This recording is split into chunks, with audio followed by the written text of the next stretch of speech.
Oh, hello, early people. Are we? Good to see you. Good to see you too, Outpost. How are you, man? Still got a lot left in the tank here. Got to get back to it, mate. Just getting down here. So just give me a moment. We're basically gonna. I need to get under the race bike anyway to get some more beams out of the floor to finish up the shelving. So I'll just. Heavy D has me thinking. And no, I need to. Yeah, I need to get back on the race bike. It's something that's missing from my sanity currently. Yes, we're getting there. Something resembling a workshop. Obviously, bits of floor to cut out still. I just laid down what I could, sort of put in pieces everywhere. It's looking all right. Not perfect, but it'll do. It'll do for my purposes. Yeah, we're gonna get the race bike out, so we'll probably have to move the road bikes. Race bike is there. Can I zoom? There we go. That thing there. As per request, chat. Look, I trimmed my nails even. Look, I trimmed up my nails. I'm ready for the ball now, but as you can see, we've still got all these bins of stuff to sort through, and yes. All right, so we'll start having a reshuffle. Get this bike out, eh? That is the plan, Lieutenant Dan. I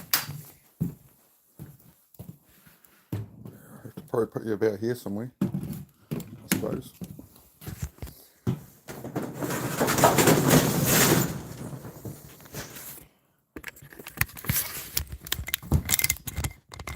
Where can we put you? Through there somewhere? Yeah, I'll have to do yet. Lights on too. We're going to put some more skylights on as well, actually.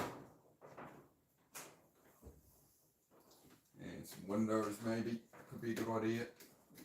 Windows are a pain because windows lose your wall space very quickly. I think what we're going to have to do first though is move a couple of the machines here. Where can we go? Right, so I'll just move these bikes so we can get the race machine out. Can't escape the 50-50. A little bit to the left, please. No, right, up, down, yeah, all around. Take it to the max. I'm just going to shuffle these over. It's just giving room. That's what I'm thinking.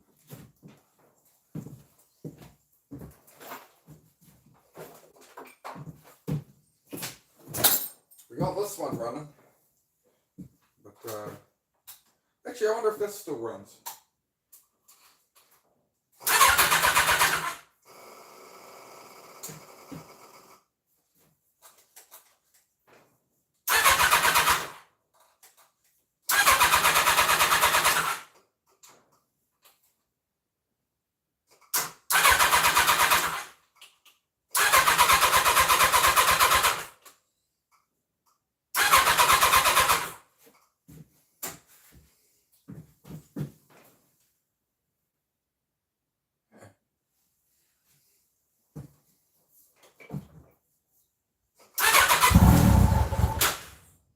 This isn't the race bike, by the way, this is the other one we're fixing.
road bike's running. Start. Just keep an eye on the water temp real quick.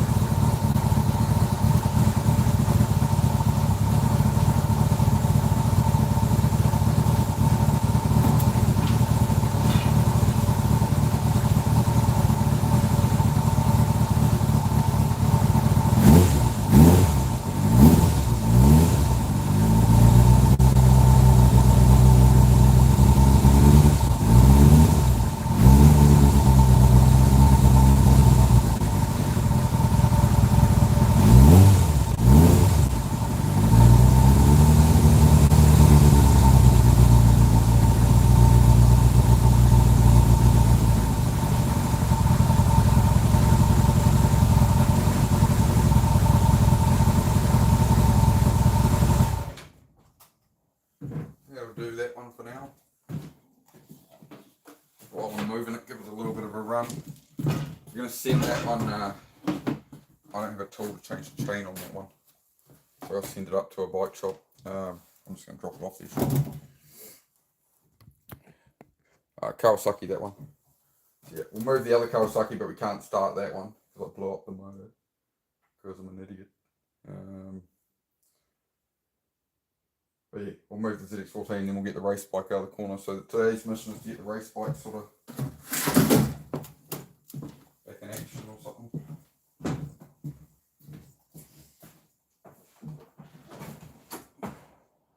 I'll just leave this here and put the 14 there. It's probably a better idea. There.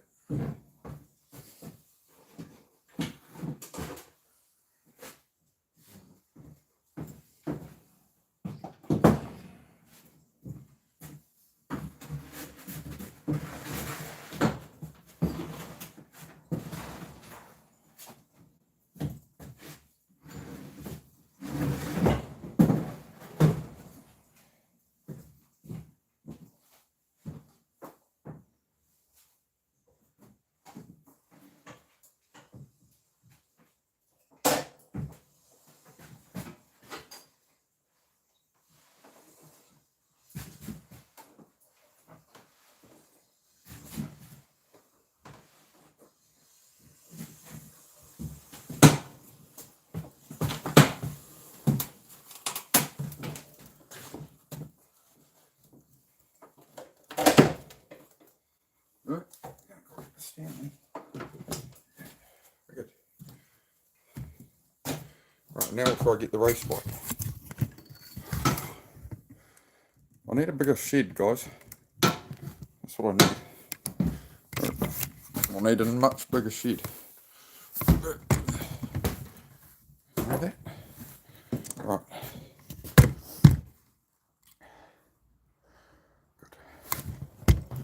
Now we're ready to go.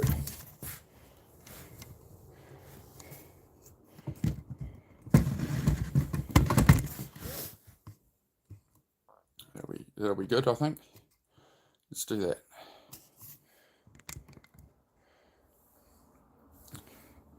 I knew you had the dog in you.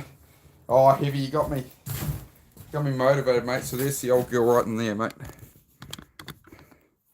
That's a speedo cluster right there. And there's a front lever. Oh, damn, Heavy, you crazy. Thank you, bro.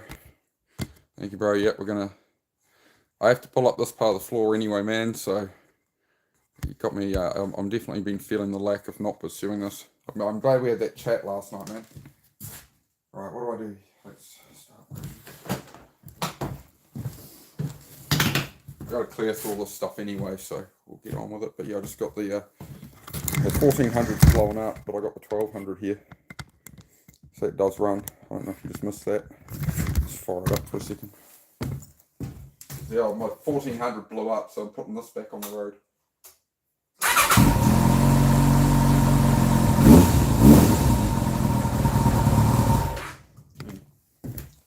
So I just got to get tyres and chain sprockets and stuff on that. Absolute legend, bro. Thank you, Heavy. Yeah, Heavy is a huge supporter of the channel, so thank you, bro. Bless you, man. Right, guys. Hardly know each other, but fucking buddy. I appreciate that, man. I appreciate it, bro. There's this dream car as well in the corner there. I took that off the road in 2019 just to change the motor in it, but life happened. But we're getting back to it. But yeah, let's get this. I'm just going to clear this stuff away from here, and we'll get the race bike out and start it up. I think I started up about a year ago. I did do it on here once before, but just I think that was my last channel. Then I gave up on things for a month or two, and yeah. But all this stuff needs sorting through. I need to get some beams out of the floor under the bike to finish up the other areas, so it's all got to be done anyway. So I just figure I'll smash it out. There's no time like it definitely drives me through doing this work now, because I'm like, there's more to it, So, I'm going to smash this out and get it done, because I do want to get out on this bike and stuff. I'm certainly not getting any younger, am I? So.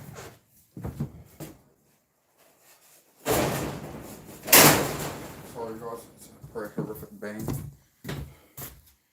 I've got to make a bit of a mess here, I think, to get this bike out.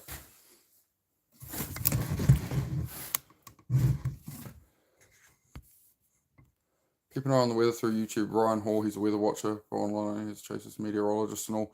Yeah, I've seen there's a guy in New Zealand who used to be on TV who does Weather Watch NZ is his YouTube channel. Philip Duncan. He's really good for the local stuff.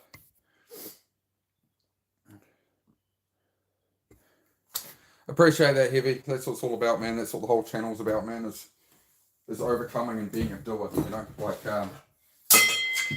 when I struggled with depression and stuff, like I was having a bad few days and that, right? When I struggle with depression, I can't find any content that sort of gets me going, that's why I wanted to create it. That was the whole point of the channel, was I didn't want anybody to feel how I used to, or, all those hard times that I still go through, I try and just, show you keep on going,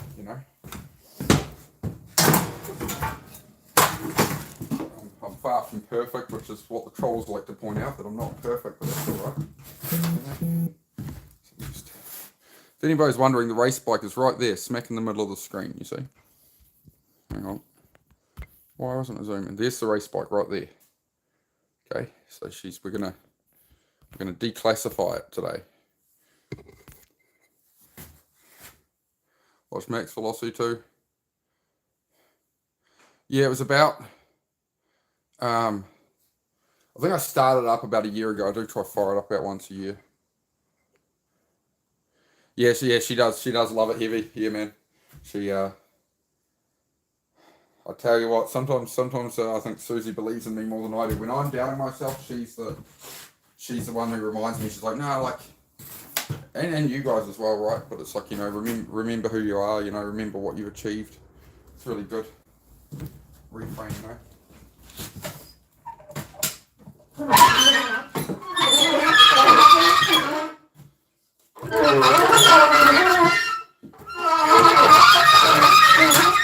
Sorry, you might want to turn your volume down. I'm going to give a volume down warning. Sorry, a bit late.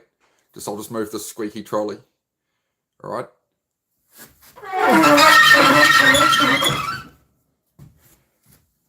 Cool, we're good now. Lost some viewers over that one. My apologies, chat. My apologies.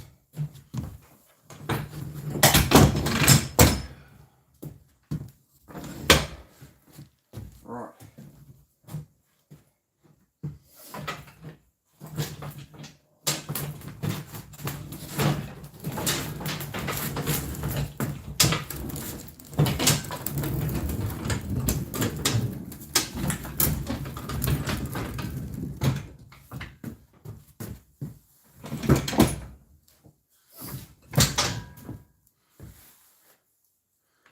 Yeah, so a lot of it's just junk these days, to be honest.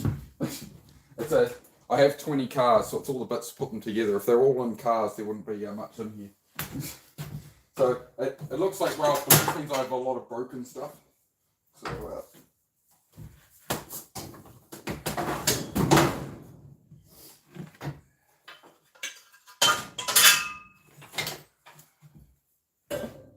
won't be that slow. I can put those there. I'm gonna keep pile and everything. I've got a massive pile of stuff to sort through here in the middle, so big garage clean.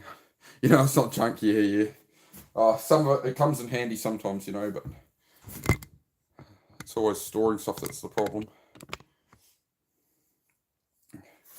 What day is it? Wednesday here. Wednesday, mate.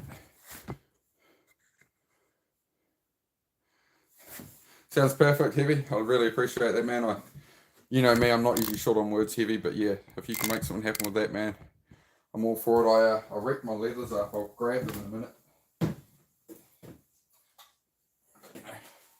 As you know, Heavy, it's not a poor man's game, right? Especially in little old New Zealand, like you can't even really get a sponsor for anything over here, unfortunately. Just at the level, you know, I'm looking at.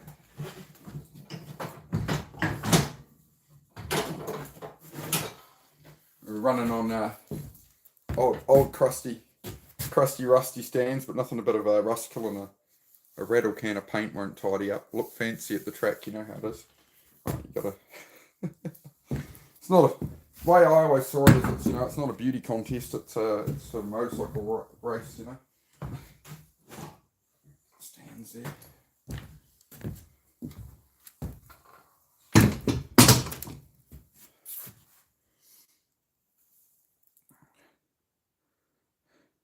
Sounds like a plan, Heavy. Oh, I think if you're funding, I might have to I might just have to have I Love Heavy D on the back of them, mate. Could be concerning. Oh dear. Oh no, man, we'll see. The old girl's rearing her head again. It's talking to me today. It's talking to me. You know how it is, Heavy. She's speaking to me. You know, we've got the original road seat. That's another $5 towards the racing campaign. I can sell that. I might get $20 for that. The front fairing's alright. I replaced the front fairing. I did do a couple more sessions on it since the crash, so we got the fairings done up there, so they're alright. But yeah, I'm good at obliterating motorcycles on track too. The thing is, I only crash when I'm pushing it. I only crash where I know like I'm probably going to crash. It's like I'll push it until the point of, okay, well, if I'm wanting to learn anything or go any further after doing this, okay, well, where does it let go? I guess we'll find out. At the track, they like to call me the Kiwi Marquez because they say, you know, you find out where the limit is and it lets go and slides and cartwheels down and, you know, bit of duct tape and some cable ties, you know, we're good to go. Bit of duct tape, bit of cable ties. Piece it back together. But yeah, I wrecked my leathers and yeah, I couldn't afford to fix them, to be honest. That's what's left of my suit. So it's the GP air suit. GP air suit, but what did I wreck on it? Come off, I wrecked all that side of it. Tore all that open and all the textile stuff underneath. Wrecked all the wrist and that. Burnt a hole in my buttock. Like Forrest Gump, I got hit in the buttock, sir. Got hit in the buttock. So yeah, they never quite fitted me too good, but they go all right. Yeah, they definitely protected me. I always worn Alpine Stars since I was about. When I first started riding at 16, I started buying Alpine Stars, everything. So yeah, they need to fix them. I mean, those are salvageable somehow. I don't know. I didn't ask the place how much to fix them. So I just mean I need to stop doing it for a while and yeah, get life on track. So now we're getting there, but it's getting to the point where it's like, yeah, I need that pursuit, right? Hi, Garage Brother, good old workshop. Yeah, thanks, Cross. Yeah, been building it for about 3 years, man. I'll pull up a picture real quick, bro. Just so you see what I mean. That's 3 years ago. So that's where I was at with you know, giving up alcohol, changing my diet and all that, and then just build all this and just start to turn life around, man. So, yep, the grind continues at it. New people, we have her guys. Hey, do you need a helmet too? I need everything at this point, to be honest, Heavy. But you don't have to go out of your way. Obviously, man, I appreciate it, but I'm short on words with that, man. If that's what's possible, whatever you can do within your powers, man. But yeah, as I say, like for me, the reason it's kind of set in the corner is I'm like, I've got so much other stuff to do. I can't be out playing on bikes, but I definitely feel the lack. I got the ZX14, which was good on the street, but then I blew that up, and now I'm like, I'll get the old 1200 on the road. I'll put some tyres on it, at least so I can street ride again, you know. Hey man, hope you're well. Yeah, doing well, survival, doing well. I'm a bit reignited. Heavy D's got me talking about racing bikes again. Even if I can get some track days on and stuff. I mean, I got tire warmers here, Dennis. You know, still got myself only a cheap set of warmers, some White's Power Sports warmers, but you know they do the job.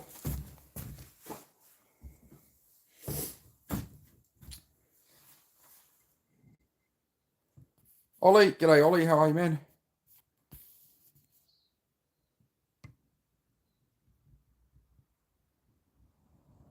Yeah, heavy. It's yeah, a lot of it. It does, it's worth money, but finding somebody to buy it is a different story. You try and list up these parts online, and oh well, who needs a subframe? And it's like $50, and it sits there listed for 10 weeks or 20 weeks or a year, and nobody buys it, and it's just like So it kind of just sits on the stuff that's sitting around is either to build my cars or if any of my mates through the car would like, dude, I need this part, I can't find it. I'll be like, yep, sweet, but I don't really like put it out there and be like, oh hey, like I've got all this, listing every individual thing. So just chip away. Mate, the call's got connections to everything. We're gonna roll you out like a MotoGP guy. Oh shit, Heavy. You're getting me excited, Heavy. You're gonna make me start bloody smiling at this rate. Fuck. I've learned in life I always try and not try and over celebrate things. That's what my head's doing right now. It's like in my brain's like screaming like hell yeah, 20 years. At the same time, my brain's just like okay, we'll see and stuff like that. Like yeah, my brain's locked in these old patterns, man. 20 years I want to race a bike, and it just every time I got close, something, usually by my own doing, my own hubris, It's all right. Making me come back. Going good, man. Going good.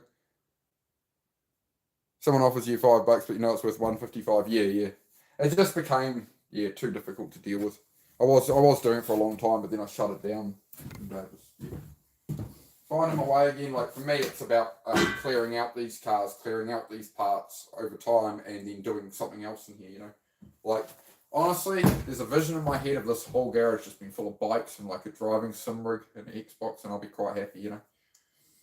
Thinking some different, like I used to build cars to try and sell them and make a bit here or there, or sell some parts and that. I don't know. I'm getting old. I want to travel more. I want to race more. I want to do stuff. I don't want to be sitting in the shed all the time.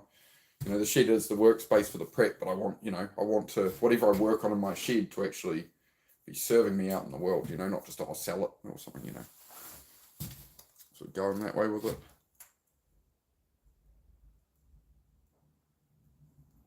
I appreciate the opportunity. Heavy. You guys see this? You guys see how short of words he's got me? Shit. What are you doing to me, Heavy D? Hey. Thing's trying to trip me up.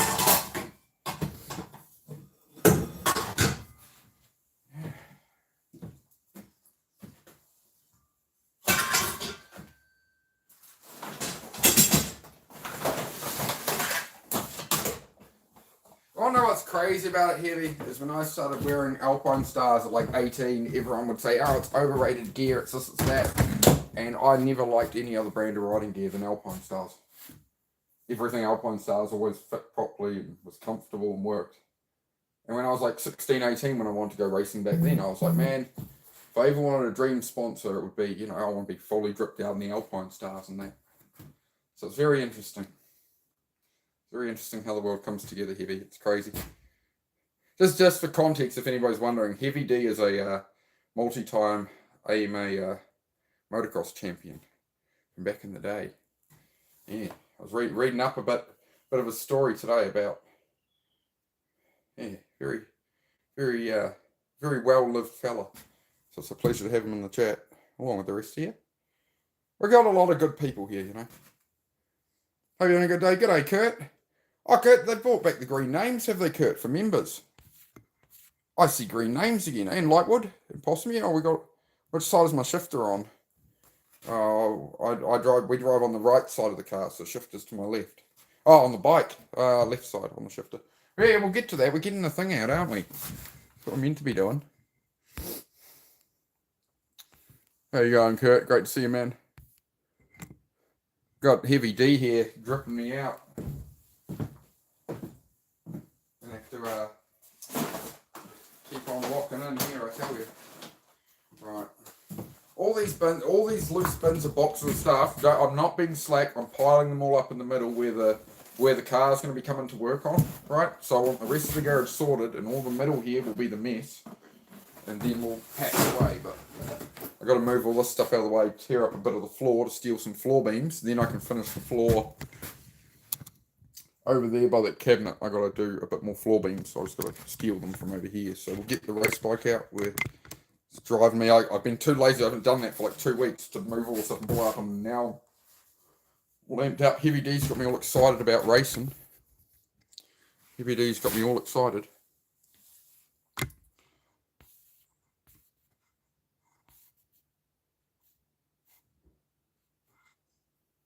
Motorcycles universal. Like for the most part, right? Like you've got older bikes and stuff. You got old vintage bikes that have their own, like more like driving a Model T kind of weird stuff.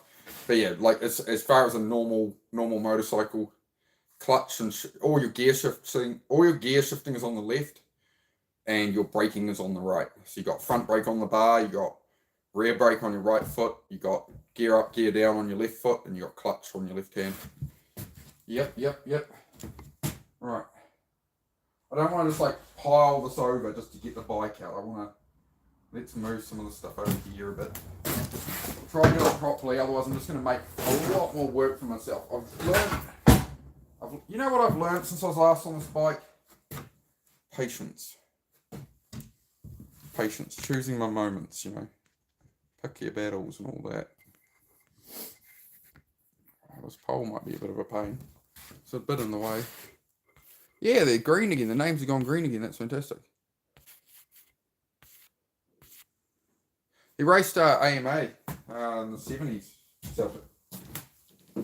For Suzuki, I believe.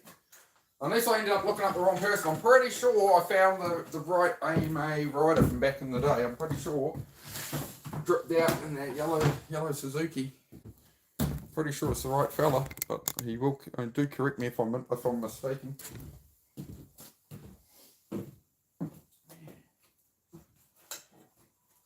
The pile in the middle of that's a good way to clean a space, right? Clear out the edges and pile everything you need to still sort through in the middle, rather than sort through everything bit by bit, each box as you go. We'll make a big mountain in the middle. We'll work through that. You did. Yeah, complete list of what you need to be safe and exactly size, and companies will ship directly to you. All right, Heavy. Well, yeah, everything. My boots I tried to put on the other day, and they don't fit properly anymore. They're all like shrunken down. Yeah, everything's unfortunately everything's out of date, man. That's why I haven't really thought about it that much, Heavy. Because to me it was like, get all this done, get the house done, a very big mountain to climb, and then someday I'll get back on the bike and do some track days, I guess, kind of thing. So yeah, that's where it all sort of went, man. It's like I was doing track days until I ran out of money and was drinking all the time and stuff like that. Like, obviously wasn't drinking when I was riding at the track and that, but just throughout the week I'd go out to the pub and that, and then I sort of stopped riding, and I think it explains a lot of why I turned to drinking so much and stuff without having a motorbike to ride. I think I lost my marbles a little. John Mogren, what's going on? How's everything? Everything is fantastic, mate. Everything's bloody good. Last 2 years of your career in Costa Rica. Oh, wicked, man. Right foot does every boat. Yep. Trying to read all I can, guys, but also these are get work done streams as well, so I'm trying to. Heavy Day have to be Alpine Stars, man. Have to be Alpine Stars. That's what I'm always dripped out on. So go, and I've got the Alpine Stars air vest unit, and it comes out of the leather. So I've got the Tech Air GP suit now, but it's like, I don't know, 5-6 years old. Never fit very good. But I've got the Tech Air vest, but I think I need to regas the cartridges in it and a new battery. It'll need to go to the Alpine Stars dealer in New Zealand. I think they want like $300 or $400 New Zealand to do that. So yeah, I sort of tried to price it and looked into it, and I'm like, I just need to walk away from bikes, get life back together first, then I'll do it. So if these are the opportunities, I'll jump at them as always, man. Need the cartridges, right? Yeah. I think the dealer has to refit them. I don't know if I can do it. Yeah, I'm not sure on that one. You know how it is. Like when I tried to.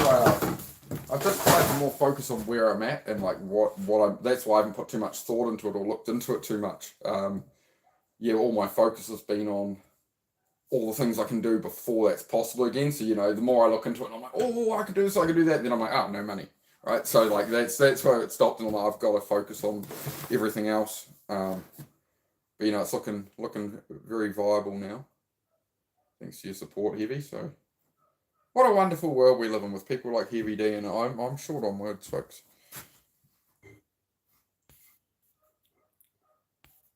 Yeah. So it has cartridges in the suit, and I think when they service them, they usually replace the battery as well for good measure in that. But yeah, the actual airbag part is fine. It's just the leathers and stuff, boots. My helmet. I ride on the street with the helmet. I got my concussion in because I couldn't afford another one. So yeah.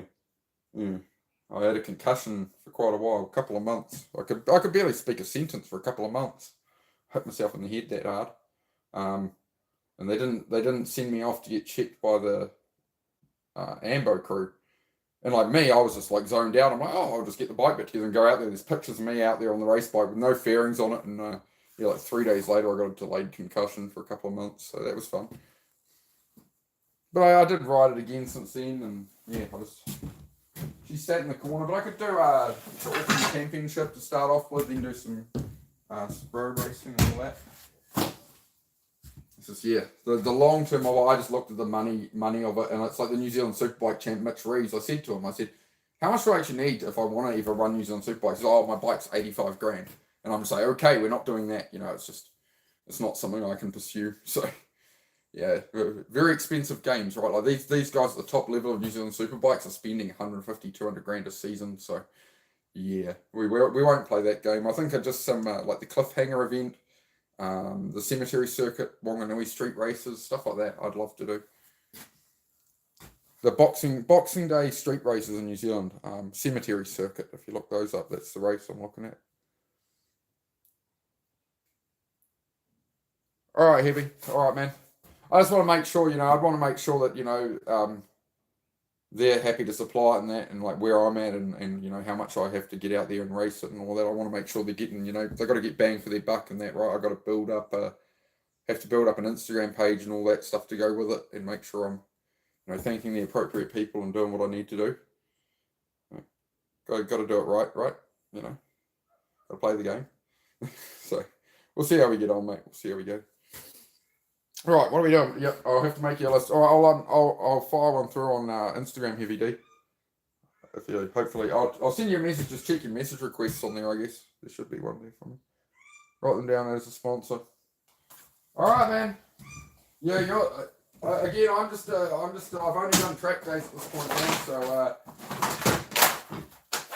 I don't know how it all works really. I think I just got put off it when I got told how much it was going to cost at that level. I was like, oh, I'll just do track days at some point. But yeah. Just I was doing all these car parts and stuff, and then the economy dropped and the whole market went away because the guys who can afford these Nissans, right, they ran out of money. It's like a $10,000 US car that they've bought, or five to $10,000 US dollar car that they bought, and then they want a part for it. And then they'd complain over, $100. And be like, oh, I'll pay you in 3 weeks, and muck me around endlessly. And I needed my sanity back by the end of all that. I'm feeling good today. I need to get this area cleaned up anyway, and we'll get the toy out, hopefully. Bob, sag.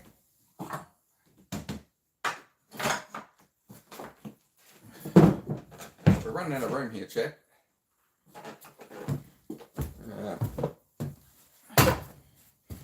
You're in the way where I've got to go.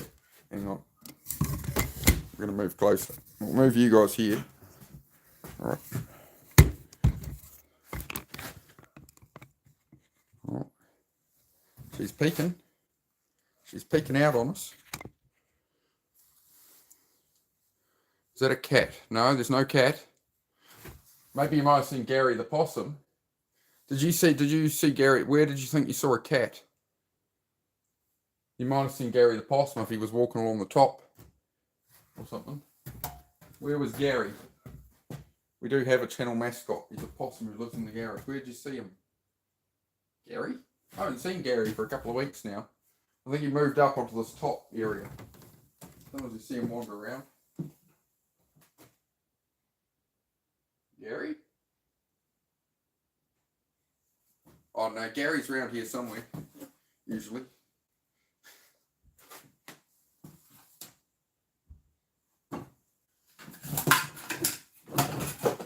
Oh no, that's the hang on. That's all the stuff I piled in when I was doing the floor, guys. Everything's a bloody mess. We're getting there. Engine mounts everywhere and all kinds of shit. That's alright. Now what was I doing? I need to move some of this stuff away. And all these workouts are paying off finally, eh? All these push-ups.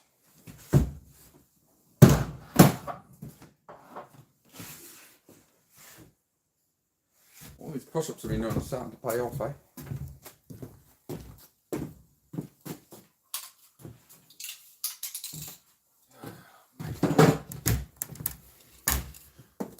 We're almost there with getting this garage operating normal. You see, a lot of it looks alright now. We're getting there.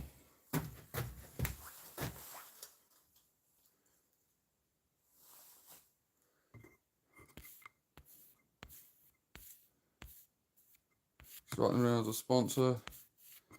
There because in like 1987 he was living in a van. I said, like, no, come on, I got a bedroom for you, and we head off. Ray, what? Might missed the first message there. Heavy, because I got write them down as a sponsor, and then you said they're there because in like 1987. Yeah, I'm not. It might have filtered them out, man. I'll try to put all comments on, but I've been having real problems with that. Hang on, guys. I'll try to put all messages on and see if. Oh, we do have the chat again. Oh, thank you. Good. Oh, there we go. They will send you the stickers and all that, and once you get comfortable, I'm going to grab the wife and take a vacation out there with my mate. There's my mate from there named Daryl Atkins has been begging me to come out. Yeah, Heavy, you got to get over here, man. I only live once, dude. I only live once. Yeah, so. Alright. You'll have to see me. I'll have to, no pressure or anything, eh, Heavy? No pressure from the crowd. No I'll keep your knees out there while I go for it all on now for Christmas. I know, I'm definitely not full AF and centre about it, you know, I'm definitely not looking to win on an old machine like this, what I'm doing, right? Like, I can enter it in the New Zealand, the lower entry series, because it's just like, you know, the Auckland Championship. But, you know, if you want to get into full-on superbike racing, they want, you know, it's so expensive, there's just no way I can do it. It's kind of, I like the old days of motorsport, you know, there was, not the American Peter Brock, there was an well-known Australian V8 supercar driver called Peter Brock from HRT Holden, and that he built all the HRT Holdens. And back in those days, you know, he was just a country kid running hill climb events. You actually did. I think you did actually spot Gary, because I just heard him. You said, "Is that a cat?" Where did you see Gary the possum, mate? Because I've heard him. He's up. Heard a screech. I know what you're doing. Where's this woman? Where's Gary? I think Gary lives up here somewhere now because I kicked him out of that back corner. Where is Gary? Gary? We'll see if we can spot Gary the possum. Hang on. We haven't seen him for a couple of weeks on here. Woken him up in the middle of the day again. He won't be too happy with us. I can't see him, but I know he's been living up there somewhere now. Somewhere up there is Gary the possum. I don't know where though. We've lost the channel mascot. No, he's a possum, a bush-tailed possum. They're a bit different to the American opossums. They don't have like the white nose on them. They're Australian possum. They got brought here by the British in like 1839 or something like that, 1836, somewhere around there. The British introduced Australian possums to New Zealand to create a fur industry. Yeah, they were trying to create a fur industry for New Zealand, but New Zealand is a lot more lush greenery and forests and stuff, so the population of possums went absolutely out of control. So yeah, there's more possums than people in New Zealand. A little fun fact there. Oh, I think we're getting there. Now what we are just going to do the scoot over here method with some of this stuff. Save a little time there. Make sure I don't wreck this fiberglass mold.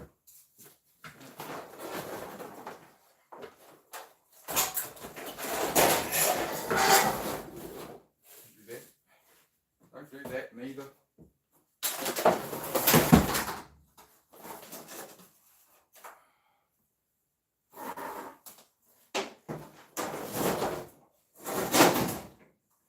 Basically, this is the part of the garage where I haven't torn up the floor yet because I put too many beams in the floor here. So I need some of these floor beams to finish the floor over there. Then we can put up the rest of the shelving, racking. Then all this crap has somewhere to go. This is good. This is a good plan. Figuring it out, chat. Hit that like button if you haven't, please, guys. I would appreciate it. We've almost got this race back out.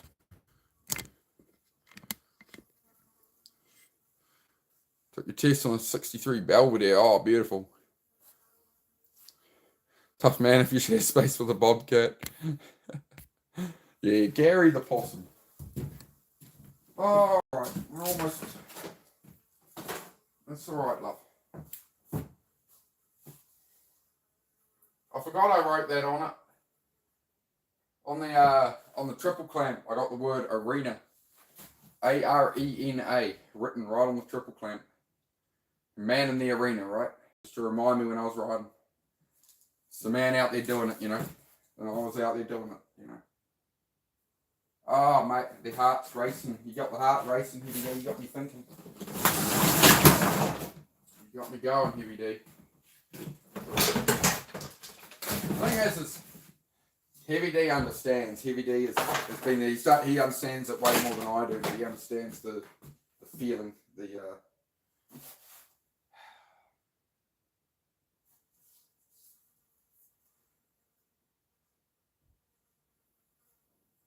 it's crazy to think the things I've done on track on this thing from someone who at 16 just had like, you know, a $500 bike. Come a long way. Come a long way. They really, you know what, they really pissed me off when I was in like the special ed class and they're like, oh yeah, you're not going to be able to drive. No, you won't have a relationship or a job or you know, any of this, right? We're going to put you in a unit and take care of you. I'm like, no, you're bloody not. No, you're bloody not.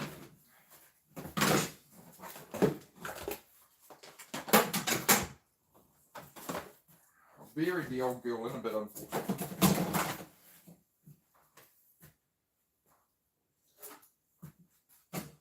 These all the car parts that got piled up from sorting the rest of the garage. It was just like,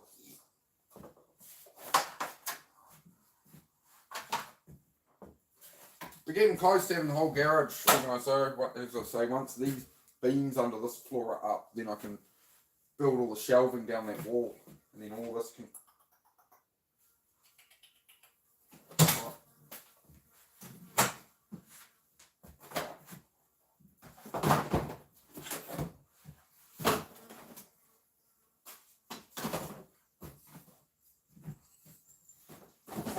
Car part and motorbike part Tetris, isn't it?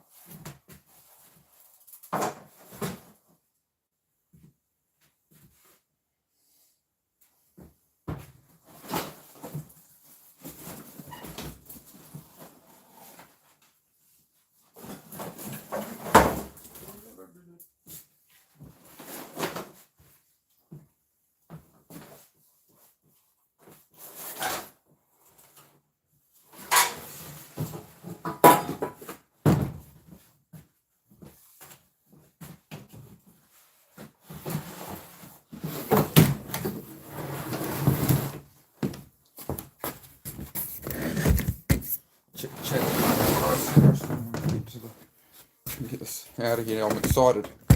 Excited, chat.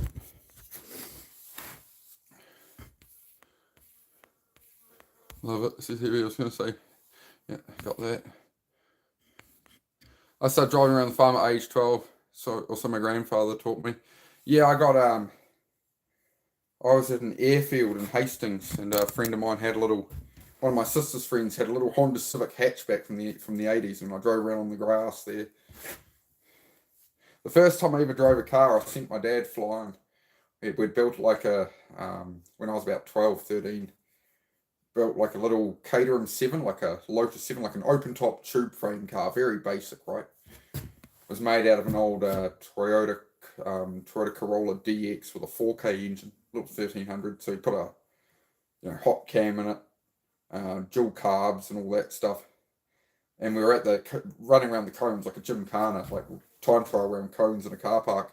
And the lunch break is, I'll give my son a go. And there's me at like 13 years old, 12 or 13. He's all right, son, just let the clutch out gently. And it's only got one seat in it, right? So I'm like, oh, you did. And he's sitting up on the back corner hanging onto the roll cage. We're just going down the car park. And I took off and got it up to sort of a walking pace, and then immediately just dumped the clutch, stalled it. And I just remember Dad just going flying over the front of this bloody car, tumbling over it. And he hopped up and he was kind of like, yeah, that's probably enough of that. So yeah, there we go. First thing I did when I ever drove a car was stall it and yeet my dad over the front of it. So that was good. Got a full send it. It's been uncovered. It has. Yes.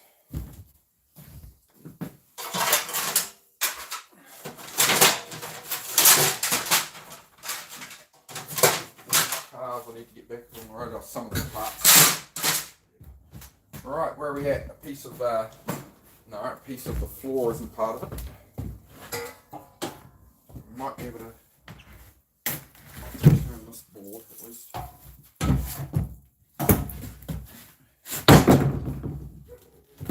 Alright, let's set the dog off.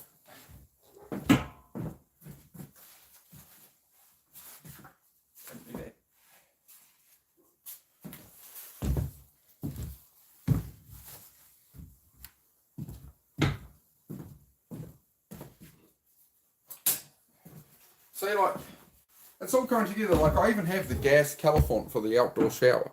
I have the LPG gas californ. It's there. We haven't quite got that far yet. We will.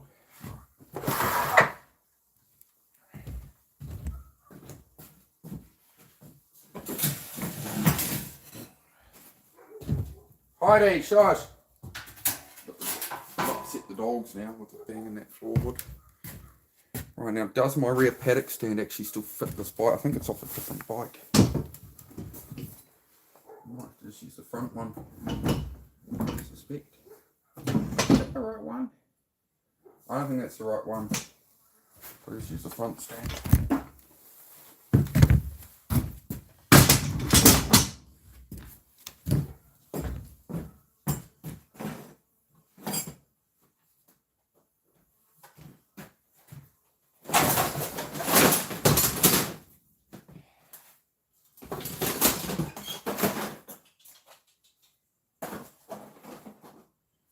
Come on, old girl. We're gonna go. We're gonna go one last play, alright?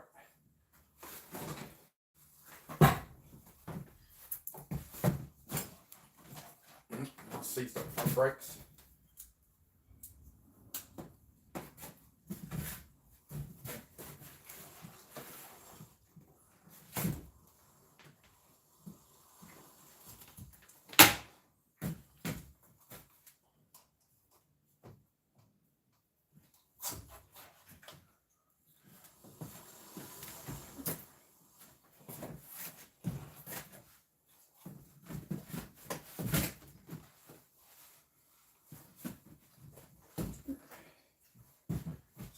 Probably.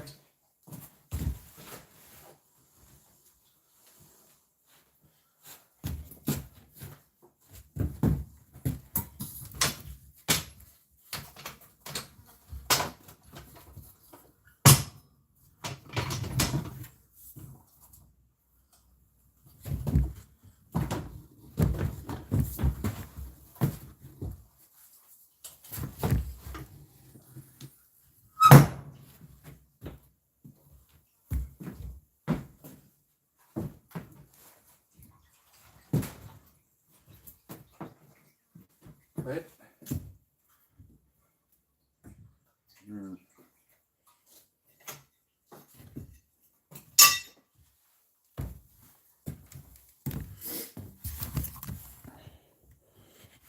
Here's his name.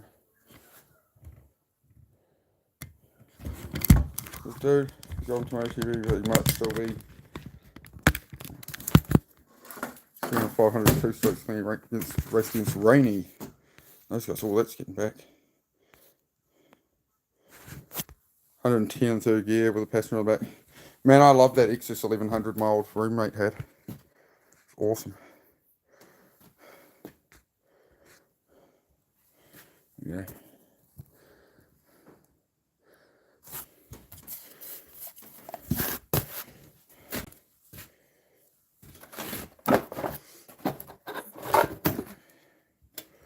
Gas tanks. It's busted in, but it don't leak.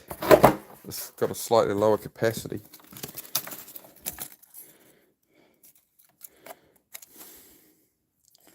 Hang on guys, I'm going to need my hands here for a minute.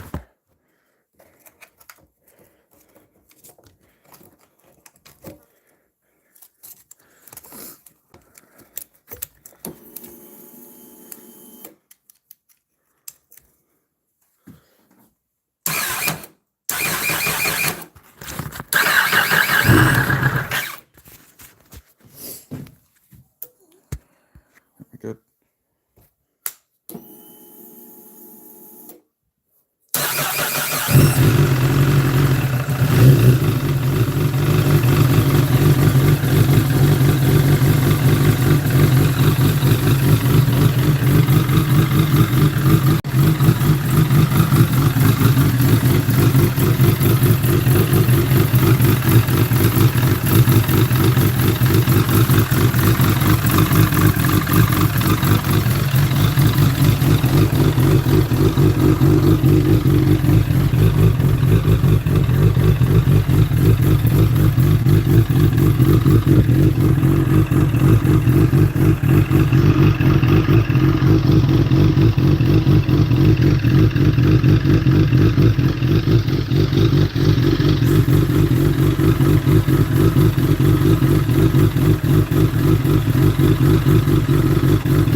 Probably enough of that. Hang on, iron off the battery. And I will take that front fairing back off actually, just for heat and stuff. It's sitting here. It's dusty, it's run. It's sitting on properly. I don't leave it sitting in here and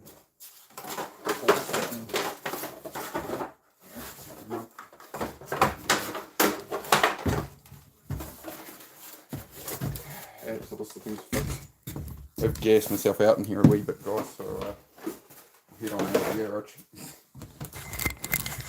There we go, it started. I'll now catch up on the chat. So that dynoed in at 192 wheel horsepower on that one. So just need to get out of the garage. Puffing fumes.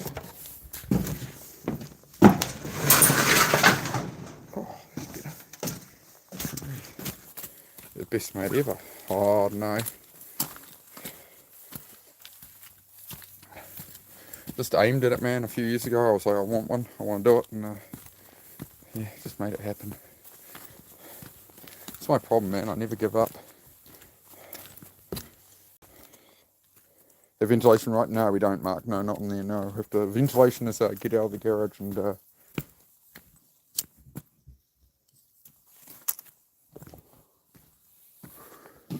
riding Susie's bike yesterday. A little VTR here. Little 250. So I got this for Susie to learn on. Little 250 V-twin Honda. She crashed it coming into the driveway because she had her foot on the rear brake instead of the peg. It's twisted that. So from there to there ain't flat. That's flat and that ain't. It's twisted the bottom triple a little. So the wheel isn't quite straight when the bars are, but beyond that, it's alright. It was meant to be dropped, and she said, "You said drop it all I like." I said, "Yeah, drop it, not yeet yourself over the front of it at bloody 20 mile an hour, but it's a good little machine, that."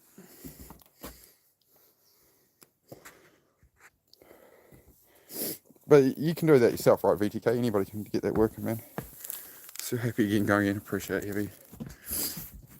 But I don't know if you saw this picture I pulled up before, Heavy. Just pull it up again, man. So this is like, that's 3 years ago. That's where I started at 3 years ago here. Because I had like the car workshop / storage, whatever you want to call it. And, you know, I like, the whole idea was to sell parts, and that would fund enough space for me to work on my cars and stuff. But it just didn't work out. Didn't work out. So I'm building it all myself this time. That's why it's all steel frame heavy, because it's not my land, right? So in the future I can take it all apart and move on and that, right? Let her believe in her dream job of being a crash test dummy. That could work. I'm going to scroll up and just check the chat a bit more, guys. Outpost, good to see you, man. Just make sure, just because the bike was running. Cheese stick, it's a 2008 CBR 1000, that one. 2008 CBR 1000 RR. The door is open, right? Oh, the roller door was, Marky Mark, but yeah, got out of there pretty quick. Yeah, it was getting to that point to shut it off, but I wanted to warm it up a bit. It got to about 62 degrees Celsius. It's not fully warmed up, but, you know, I don't want to fire the thing up and like, you know, only fire it up enough that nothing happens with it. You know, or at least try and get it up to some kind of operating temperature. Living in the past, Ian, what do you mean? What do you mean on that one now? Like, what about living in the past? Was I reminiscing too much? What did I live in the past about? What did I do? Like, let me know. Let me know. Was I being self-defeating again? So safe knowing that the storm's calmed down, but revving up again. Need a decaf to stay awake for this one. Yep. Yeah, especially when you're in the middle of building and stuff here. I did struggle for quite a while with sleeping in bad weather. I used to like rain on a roof, but not so much these days. I think we're all caught up now. I think I'm caught up. I'll come back down to the bottom here. How many under the shed?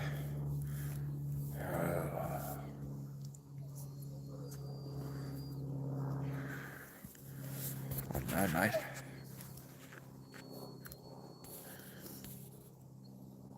Always take a shot, yeah. Always, just keep trying, right? I deserve more subscribers. Well, we did hit 2,000 subs the other day, man. And excellent news, we hit 2,000 subs a couple of days. Come on, children. Yeah, but now, right where Heidi's standing is where I slipped the front tyre. I rode this thing in here yesterday, and I nearly crashed it coming down the hill. I locked up the front tyre and nearly put it down that hole, but I got off the front brakes and managed to hit the rear brake on it. I'll just see if I can show you, because it's all muddy here, right?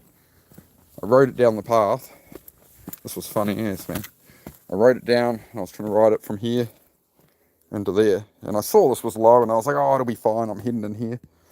I locked the front tyre there, skidded it. Then I got off the front brake. Then I locked it again and slid it. I nearly put the whole bike down the frickin' hill. I was like, oh, on the front brakes. Let it go and coasted it on. So we're all right there. It all works out in the end. What are you doing, puppy?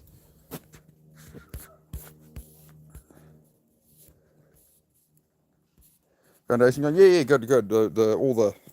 All the bars are in the floor for the garage now, so it's just finishing everything up.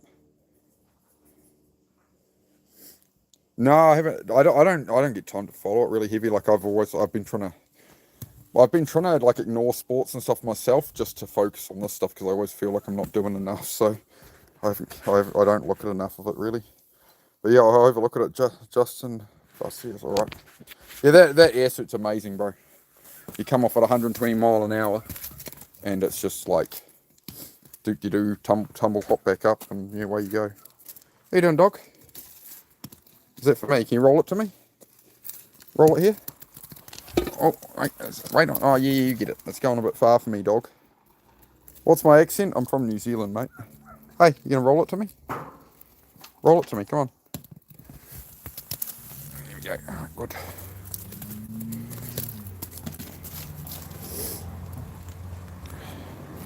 There's there's the second garage, which is going to go there. So we've got cabin. We're going to have a deck across there, and the other garage is going here, which is all of this. We took down on live stream recently. We've got to replace some of the roof iron and stuff, but it'll work out. Kildozer's sitting there today because it's run out of diesel apparently. While it was parked on the hill, apparently she's run out of diesel. The old dozer. That number plate is meant to go on the other one. It's meant to go on the troop carrier, which we're meant to be doing overlanding long form videos in. Once I fix its gearbox, we'll be doing that, guys. Get out in the big old troopy. That's what we got it for. Yeah. So these are my cobblestones I bought. I need to dig them in more. I need to do a better job of them because this truck's, when it's empty, still skids on these. So we're gonna have to. It kind of pissed me off. So just like, is that for me? Wait on, leave it there. Leave it there. Wait on. Wow. I'm back with 27.6 G's. Oh. It's amazing, eh? Amazing the difference it makes. That's the amazing part about tech, you know, back compared to your days, you know. Your days of racing, there was none of that. It's a bit like, I think adding the air suit is a bit like adding the halo in Formula 1, and all these people go, bring back real racing in Formula 1, get rid of the halo, it's ruining the sport or something, but you know, they've been shown to save so many lives on track. You know, safety is important. Safety is a really high priority to me when I'm on a bike and stuff. I'll just get these dogs in, guys, 1 second. Get a coffee after that. Go on, dogs, in here. Heidikin. She just became Heidikin because it sounds like Heineken, the beer. That's just one of the nicknames. Dead boy, where are you, mate? Come on. I see you. I see legs. I see a tail. Come on, my boy. Bed. Hello. Dead boy. Where is the platypus? Okay. Zed, hurry up. There you are. Come on. Come on, big fella. Come on, big boys. Down to daddy. Come on, big boys. Come on. Stop for a second. Wait on. Here's a big pack. Those are my good boys. Here's a good listening. Those are good boys. All right, up on your bed here. Good, man. That's a good boys. All right, mate. Yeah, you can have a drink, Hoddy. Yeah. You can do that. Just stay over there now, though, all right? All right, I'm going to sit down for a minute. We'll have a bit of a chat. We'll do another chat probably later tonight as well, but you know me, I like these in the day. Anybody want a coffee or a tea? We're going to put the kettle on. All right, we're good.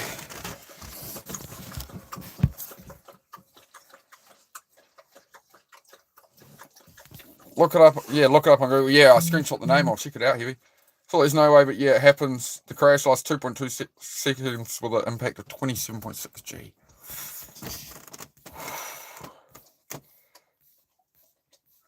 It's definitely like my initial dream, honestly, Heavy, was to do the Isle of Man someday, but I don't think I need to go that far with it. I don't think it's worth the risk for me. Long term, you know, I want to do some racing. I want to definitely get out there and enjoy the bike.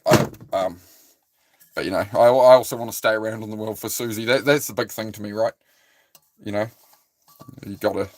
I try and preserve myself for the missus in the future. You know, that's the hard bit of it, right?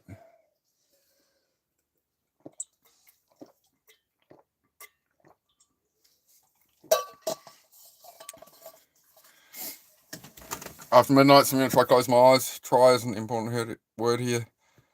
We shall see. Be well all night. Yeah, Dinah, just keep pushing forward, right? I'm definitely reignited thinking about bike racing again and stuff. I've been trying to keep it out of my head as something I don't need to do that, but I do. I need to close it. I refuse to die not knowing where I could have gone with it. You know, I'm not talking about going and racing bloody World Superbikes or something, but yeah, so crazy now. Like that's the thing, Heavy, is, you know, an impact like that. That's the thing, is the pace of the bikes these days, isn't it, right? The injuries you guys got back then. If you're in that same gear now with how the tracks are, the speeds and everything, man. I mean, gnarly, dude. Hello, everyone. Hello, Diz. How are you, mate? I'll call you Dizzy, seeing as your name is like that. I'll call you Dizzy. I had one job that closed down. I showed up to work. The whole front of the building had a wire fence on it, just a note saying we're closed for business. No phone call telling me about it. Crazy, man. Hey, you need to off, puppy. I'm having a smoke. Off.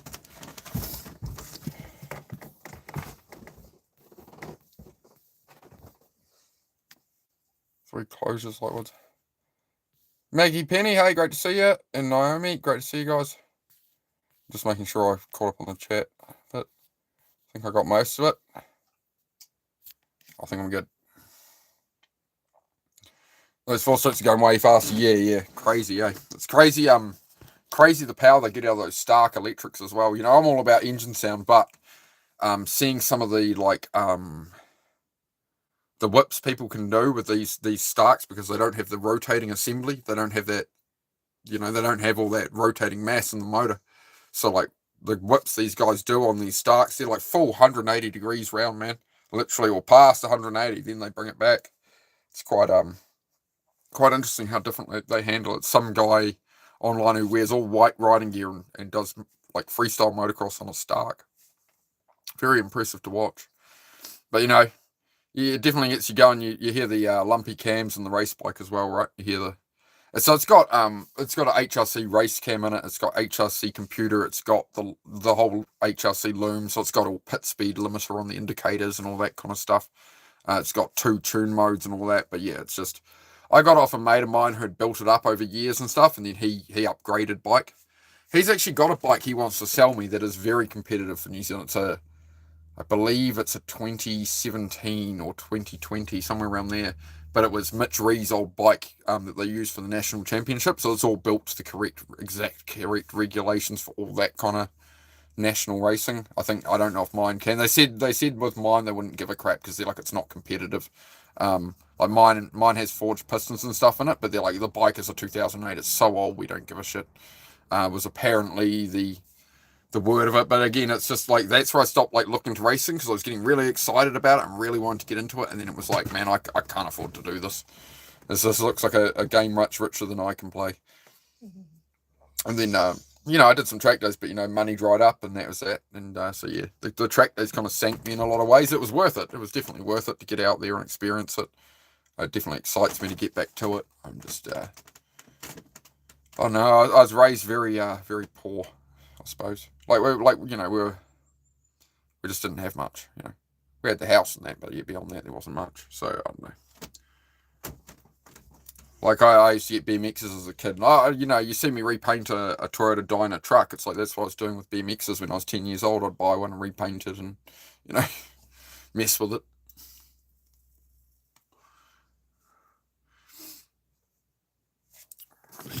Oh, we're gonna take all the jug. We'll get the hang on, we're gonna get the kettle on. It's time for a tea or a coffee, folks. The chat has stopped running for me at the moment. I don't know if you guys are not saying anything or what, but the last message I have is from Heavy about the 4 strokes.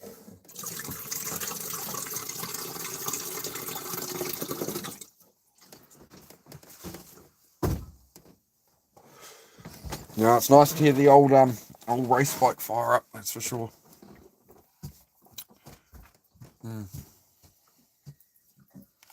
Disabled now, don't work anymore. What do you enjoy doing? Like, what to keep yourself going, to fill the time? What do you liking doing these days?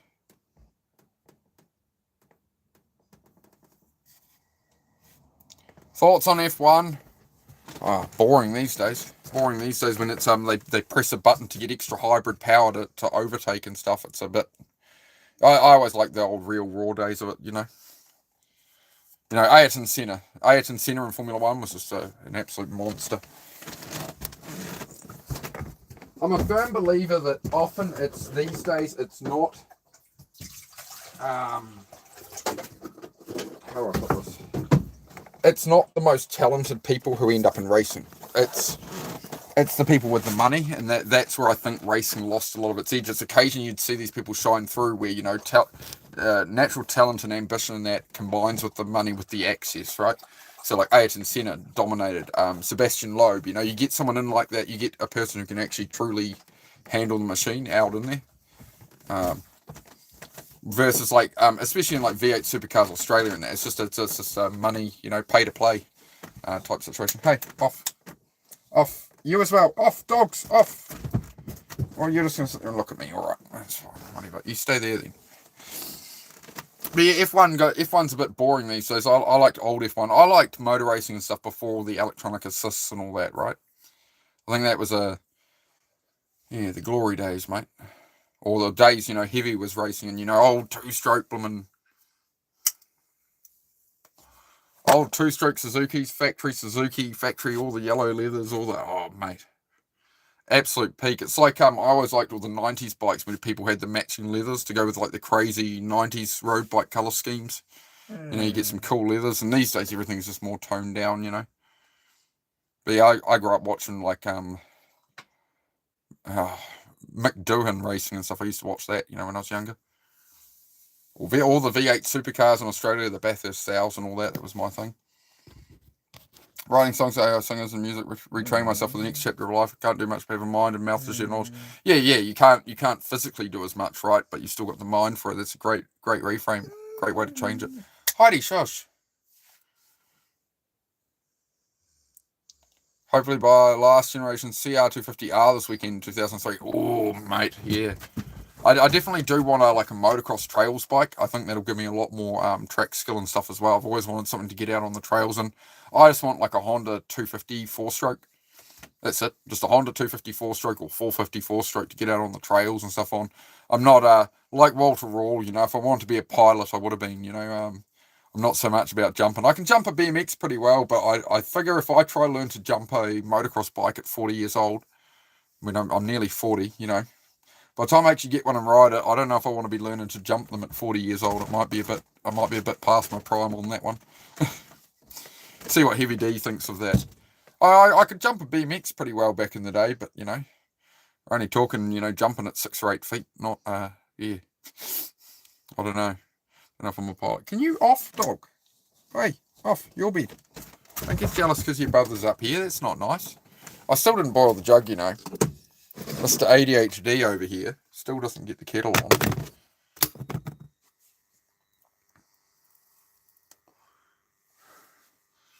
4.6 are awesome for the trail riding because you can engine brake stuff. Yeah.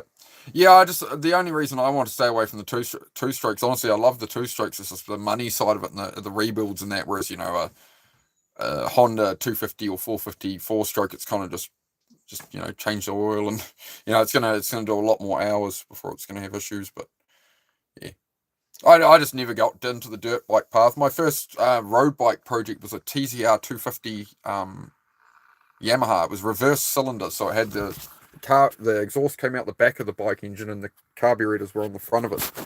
But it just never got finished in the end. Because everyone kind of scared me out of it. They're like, no, that's too much bike to learn on. You'll wreck yourself. So I ended up building a GN250 instead. So you guys started out on a Suzuki GN250. It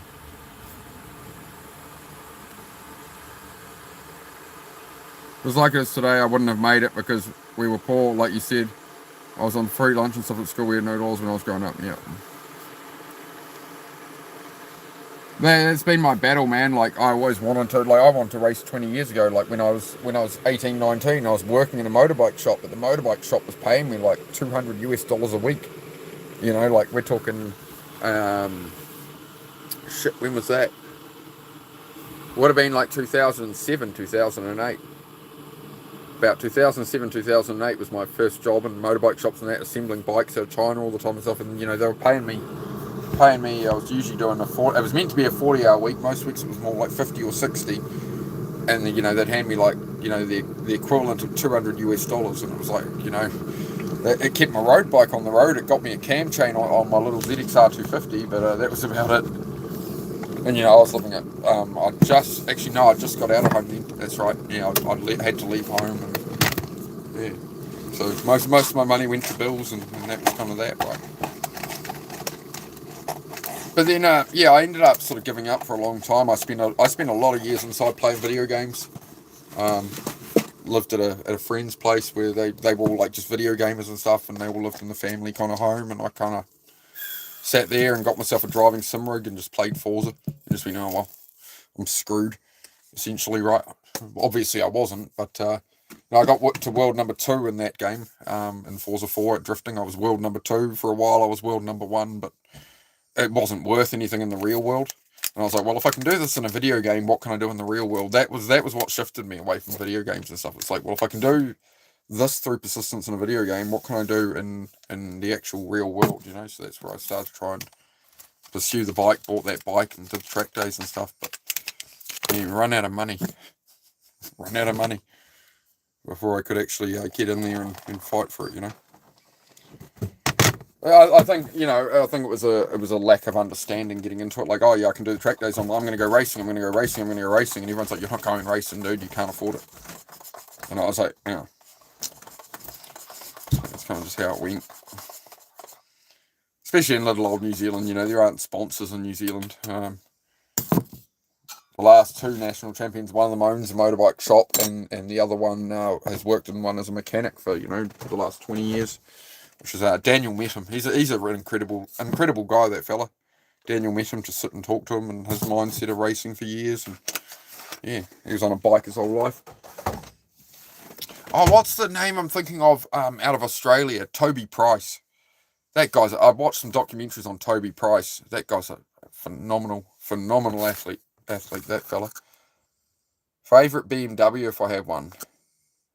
BMW K1 motorcycle. I'm looking at one online at the moment. It's the first motorbike I ever sat on. There's a picture of me at a car show I have. And I'm dressed in full 1980s style. I think I'm about 3 or 4 years old, big blonde, like bowl cut. I'm sitting on this red and yellow K1 BMW. Yeah. And I just seen one for sale today. $1 reserve. Somebody's trying to sell one as a road bike. And I was like, no, I can't buy it anyway, but I'm allowed to window shop. I've been looking at some Toyota buses as well. The Toyota Coaster bus. It's basically a 4-wheel drive 12-seater bus version of the Toyota Dyna, but it's set up like a caravan inside, or you can set it up like one. And there's one with like double opening doors on the back. They got room for a 4-meter area to park a car, and I'm like, 4-meter area to park a couple of motorbikes and workbenches and stuff, more like. And I'm like, that's a bit of me. I was talking with Susie about this morning about all this motorbike racing stuff, and I was like, well, there's nothing really stopping us in future going and travelling around New Zealand for months at a time with, in this bus and go to race events, and I can make that happen. So, I always wanted to show up at the track like Guy Martin, Guy Martin used to show up to the Isle of Man TT, long hair, wouldn't conform to the whole image of how everybody expected you to be. He didn't have any of the sponsors. He showed up in a transit van. And he went and parked away from the pits and just slept in a transit van, Didn't give a crap. And he showed up and stuck it to everyone. He didn't win it, but he should have. Just never panned out for Guy Martin, but it did in other ways, right? But he's just a heavy diesel mechanic. Love it because it's in your blood. It's obvious. I know heavy. I know like that. You understand it, right? It's like once it's in there, you can't. Shit. It needs satiating. Yeah, I agree. Heavy lights me up. You're mad. What's going on, Tavogs? What's going on, mate? Let's talk about it. Racing with no factory team is called a privateer. Yeah, I'm definitely a privateer. I'm just too poor to be a privateer. Just asking a reference. I was working and playing on retirement when I got diagnosed and couldn't work anymore. I was 45 when this started affecting daily tasks, 55. Now I still live while you can. Appreciate it, Lightwood. Appreciate that, man. Yeah, got to get out there. You never know how long you got in that, right? Who was it who said that? The karate master guy. What's his name? Bruce Lee. I think it was Bruce Lee who said, when you have problems, you have no problems until you don't have your health. Then you have one problem, or somebody in your family is, their health goes wrong. Right now you have an immediate big problem, right? We were talking about that in another channel earlier today, about suffering and stuff. I was in a chat, and the person was like, I'm suffering a bit, and like, I don't know what to do. And the fella was still saying, well, you're going to have to just harden up a bit. Like, life's tough, And I said to the guy, I said, man, the reality is life doesn't get less suffering as you get older. It gets more suffering, right? Your friends pass away, animals, family, and your own health starts to decline. All these things happen, and like the suffering of life is going to get worse as you get older, So the suffering of the world is never going to get easier. It's going to get harder over time. So the only way out of that is for you to change, for you to grow. Never goes away. You can't shake it off. Yeah, heavy. Yeah. I've definitely Susie's noticed that when the ZX14, I didn't put tyres on for a few months last year because I was just like, oh, I'll put money at other things. It's not a priority. Then I got the bike running. She was like, you're so much happier and more driven once you can have a little go on a motorbike. You know, it brings you back to centre. And then, like, when talking about it we were talking about a week ago. I was like, I think I'm down again because I'm like not riding the ZX14. I haven't even ridden your bike because it's just like the garage is in such chaos, and I'm just writing that everything's messy. I've rebuilt the garage floor. Yes, there is going to be great progress, and it sets everything up for long term. But right as I stand right now, I'm just like right in the gulag, right in the quagmire of my own creation. You come back to the mess in the garage after a couple of days. It's like, where were we? Yes, in the pit of despair. We were right here in the pit of despair in the middle of, you come back to an old project. Yeah. Where were we? Yes, in the pit of despair.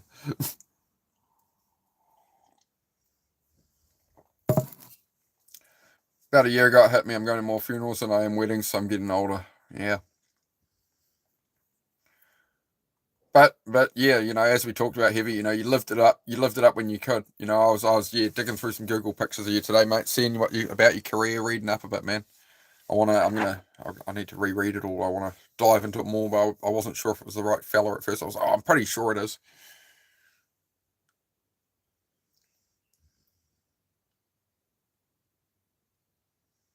Dude, you're talking about being a troll, but you are a tard. You're actually dumb. I'm not dumb. Why am I dumb? Mods can leave first and B. Why am I dumb, Firstone? What have I done? What have I done now? What have I done to upset you? Tell me what's wrong. Do you want to talk about it? We can talk about it. Why do you gotta be so mean? I'm not dumb. That's not a very nice thing to say to somebody. Right on a Suzuki. Yeah. Suzuki with like the yellow riding gear and that. Yeah. I was checking it out. Three times AMA champion and a deco. Why do they say that? People just like to hate, man. I cop it a lot on here, Heavy. It's the same as like with Dennis and that, right? You just get it regardless. It's just the nature of YouTube. They're trying to say the most obnoxious thing they can because they have nothing else to do with their time. They have nothing going on. They don't have any basis to it, right? First of all, he's a total pothead. No, I'm not.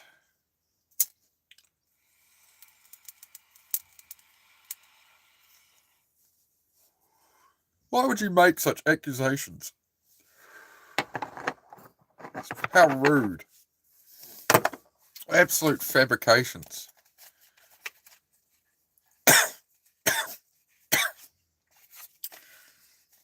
I am actually very little of it these days, Firstone. You'll notice that.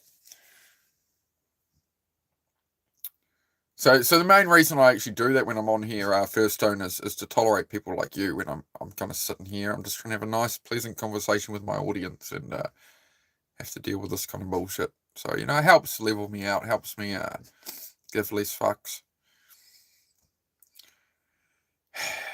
But yeah, Heavy, this is how it is, man. This is people now, right? It's certainly different to the 70s, right? The world's gotten soft. It's all these bloody all these soy lattes and stuff, I think, mate. They're affecting the youth. The person that speaks like that, they need to look in the mirror and take a really hard look at themselves. You're exactly right, Heavy, but it's the same. They do it with everything, right? It's always somebody else's fault. It's exactly what D-Bird Dennis teaches about, right? It's about total accountability. It's about actually understanding that life is self-assignment and the world is unfair and sometimes people treat you poorly in that, but at the end of the day, you are responsible for you and your life. They don't respect their time. They're stuck in the illusion of materialism. That's the main thing you'll see, Heavy, is they come in and it's like, oh, you're poor, you're in a caravan, I'm this, I'm that, but they're still living in their mum's basement, right? They don't, it's just teenagers and shit. It's just bullshit. So you don't know. Yeah, best way is to just shrug your shoulders and they'll figure it out, right?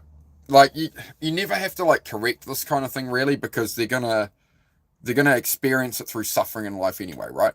If they're gonna spend their time trolling people and that's their idea of it, then they're gonna get to 40 or 50. There's someday they're gonna realize what they did, like I did. So you can't, you can lead a horse to water, but you can't make it drink, as they say, right? Yeah, they're never sad to face, yeah. But they will, as you see with Dennis and that, they will always go for what they think will upset the host the most. What is the thing that's going to get them attention? That's what they need, right? So it's a lacking psychologically. You stop growling. All is fine. I know.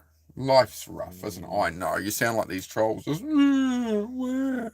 life.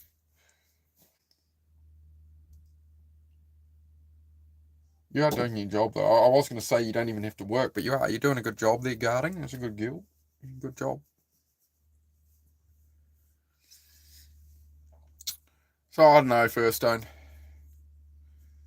You know, hate only comes from below, right? If you perceived in life you were actually doing better than me, you would have developed a mindset where you don't hate on people. Like I don't if I'm doing, like, from my point in life, I see someone that you could argue could be perceived, oh, that person's doing worse than me.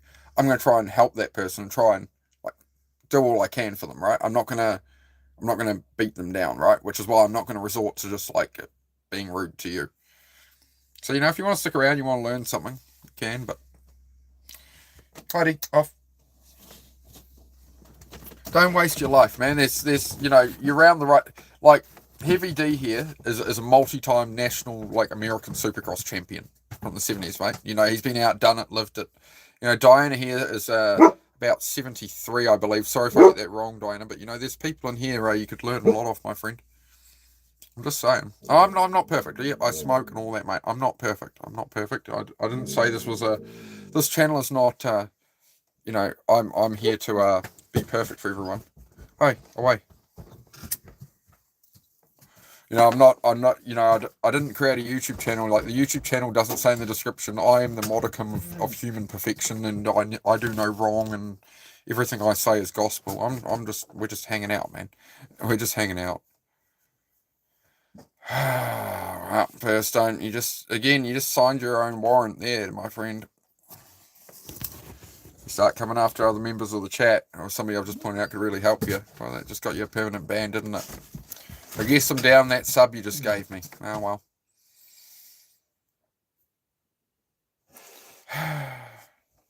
We're into motocross here. We are. We're into motocross and motorcycles and cars and all sorts, man. Self-improvement primarily, but yeah, we're this stream, we just got the race bike out after over 3 years, fired it up. I fired it up about a year ago, but now I've got it out of the corner. Me and Heavy D are hatching a plan here for me to go racing on the superbike, because I never actually got to racing. You, off. Go on your bed. That's enough now. Oi. Go on. Plutz. Plutz. Oi. Heidi.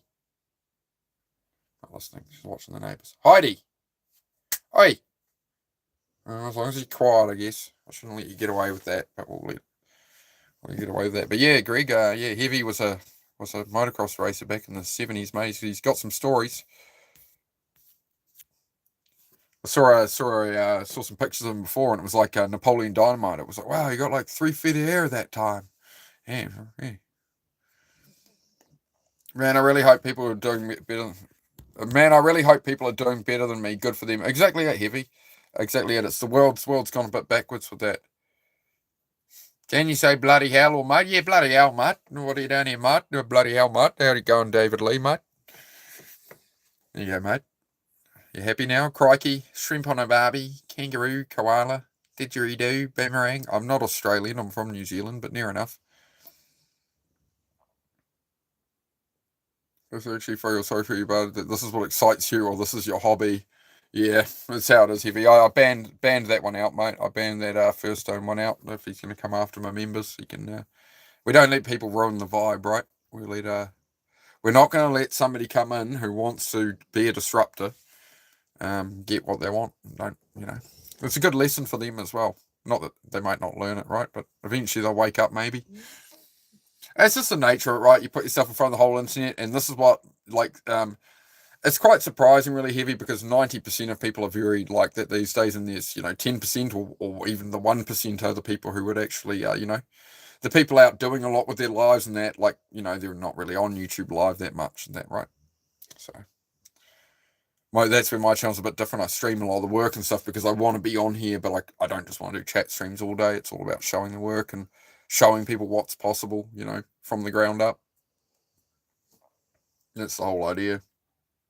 That's what I figured. Why come on YouTube in 10 years and be like, hey guys, I made it. Like, let me teach you how to do it.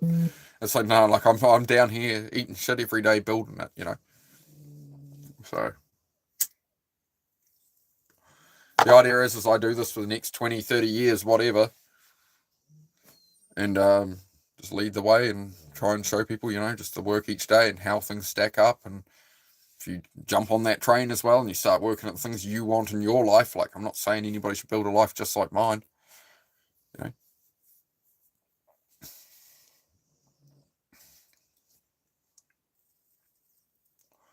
Crispy chicken taco and chicken enchiladas.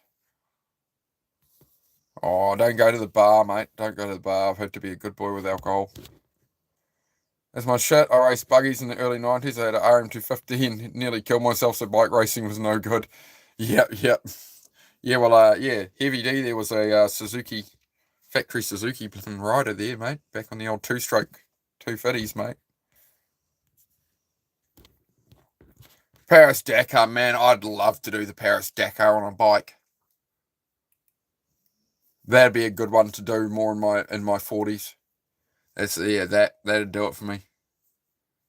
Paris Dakar, we could do that, couldn't we? I don't know how I'd go with the navigation there, Heavy, with it all scrolling by in the notes. But yeah, it could be an interesting one too.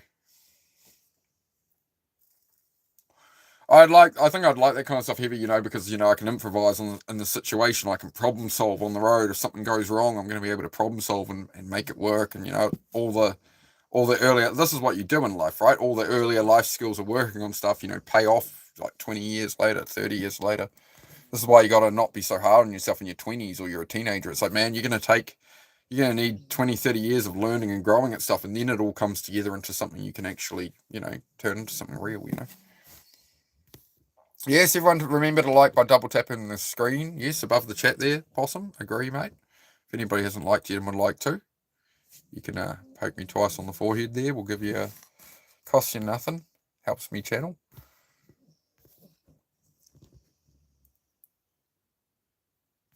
Playing a car game, I was so close to winning first place. It was the last lap, and this Corvette just passed by me. I got second. Yep, the race is never over until the line is crossed there, Cammy. So don't ever think you got it. The person behind you in second wants that first, mate. If you leave the line open, they're going to take it off you. I would. If you no longer go for Ayrton Senna said, if you no longer go for a gap that exists, you're no longer a racing driver. It's happened in Formula One and that as well, right? Like, they overtake it. It's like, oh, I'll outbrake him here. How do you know you were going to outbrake him? Because I know he has a wife and 2 kids at home. I don't. So, it's just a big game of chicken, really, isn't it? Yeah, I'd love to do the Isle of Man, Heavy. I would, but I can't bring myself morally to do it. Like, I'd love to do it. If I hadn't met Susie and stuff, yeah, I'd probably put my head there. But it's just too much risk, a motor blows there or something goes mechanically wrong there. One year a guy died at the Isle of Man because he hit a horse. Because another rider had crashed and was being airlifted out, and as the heli took off, they'd resumed racing. A horse freaked out as the helicopter took off and ran onto the track, and shit like that. And that's where it gets a bit like when I've got Susie and that. I've got a life here. I don't want to be risking too much, But I'd have, otherwise yeah. I'm all about it. I've been sitting there watching the Isle of Man for 20 years going, fuck man, do I? And I was like, I think I'll rein it back a bit from that and just, I think it's a good compromise for me to do some New Zealand racing. I want to go to America and do Laguna Seca. I'd love to ride Laguna Seca in my lifetime again. I'd have to either ship my bike over, Burt Munro style, I always figured if I ever went to America, it would be, more Burt Munro style on a boat with my race bike and, show up at Laguna Seca and stuff. And what's the American racing? I see it all the time. They race at like Circuit of the Americas and they race at Laguna Seca and that. I'm trying to remember. Is it Moto America? Like to me, like Moto America is a bit like British Superbikes or something like that, you know. Yeah, Moto America. I love the corkscrew. I want to ride the corkscrew at Laguna Seca. That's my jam, man. My dad rode Laguna Seca many times. There's that spot on the track that winds and he used to jump it. Nice, yeah, yep. Jump off over the top of the corkscrew. Oh, mate. I've seen that actually. I saw a reel on Instagram like last week. Somebody came through the corkscrew at Laguna Seca, and they hit the inside curb before you come through the left, and just jumped it over and down into the thing. Oh, awesome, mate! Yeah, you send me some on Instagram, Celtic. I'd love to see that, man. Please do follow them through on Instagram, dude, or post them up to the community page on the channel if you like, man. We're still going to do all the other stuff here, guys. But Heavy D has me reignited with racing. Celtic, Heavy D has said I need to make a list of all the gear that I need, and he's going to sort it out through Alpine Stars and etc. So he said he's offering the opportunity and he's serious. So I'd be an idiot not to chase it. I have no words for this. I have not prepared for this. This is not meant to happen. It's meant to happen in a couple of years or 2 or 3 years, or I'm 50 and oh man, maybe I guess not. But that's why I never sold the race bike. I couldn't bear to do it. I was like, I'll just mount the thing on the damn wall. I'll make a go-kart out of it, out of its engine before I sell the bloody thing. I'm too attached to it. Do you Heavy D? Do you have any of your old race bikes, man, that you won on and stuff? Do you have all the leathers and like the bike there and stuff? If you had all of that, anything like that, I'd love to see. Again, guys, community page, right? Whatever you're pursuing in life, chasing, whatever you're trying to do, I do love to see it. This channel is all about growing your life, whatever direction you're heading in. I don't care if you're into horses or crochet or knitting. It doesn't matter, right? What are you into? What do you like to do? We try and just help people with whatever they're pursuing, right? We got artists in here that paint. We got people who do songs with AI. We got former national champion, blooming motocross races. We got all sorts in here, mate. We got Celtic, who is our Viva. He's our what do you call it? When you get like a contract in Vegas for like 3 or 4 years. What do you call that? It's like an in-house or whatever. A residency. Yes. Celtic is our Vegas residency performer here. Met for a reason. Yeah, I'll send some on Instagram. Appreciate it, Heavy. Yeah, man. Yeah, fire it through. I did send a message, I think, to your channel months ago when I first sort of was hanging out on Dennis's channel and that. So yeah, let me know, man. I'm being peer pressured here. Well, supported. I'm not being peer pressured. I'm being supported. I don't know. It's unfamiliar. I tell you, Heavy. I tell you, that's what it is in my head, man. It's unfamiliar to have the support. It trips me out. Like, to me, it's like evidence I'm actually impacting people, or something that people want to help me and shit. Susie said she's impressed with that about me, and other people have said that. They said for all I've been through in life, I've held together well, and I haven't become a dickhead. I haven't become a bitter person or anything, and they've sort of said, well, you had every right to become very different out the end of it. It's like, well, what good is that to the world? Like, to me, it's always like my existence should be adding to the world, right? The sum of my life should be I gave more than I took. That doesn't mean I don't do things for me, like if I want to ride a race bike and stuff like that. It's not about that, but it's like I want to be a light on the world, not a blight. I don't want my existence to be I made the world worse. Try and make it better. Yeah, solid Celtic. Yeah, Celtic's a legend, mate. You saw the whole conversation. All right, Celtic. All right. I'm just making sure. So yes, Celtic, as you know, bro, it's sort of talks we've been having on Instagram and that, man. I'm obviously a bit caught off guard. Say strong fellow warriors from SF. G'day, SF. Good to see you, mate.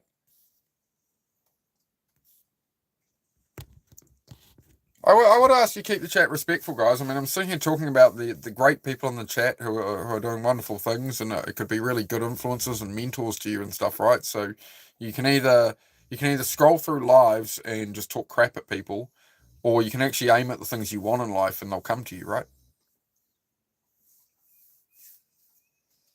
It's up to you how you want to spend your time, guys, but I wouldn't suggest wasting it just talking rubbish on the internet. Whatever it is in life that you actually want, like, why aren't you doing that? It's like, what's the reason? Like, oh, I can't afford, I can't do it, I can't, like, whatever.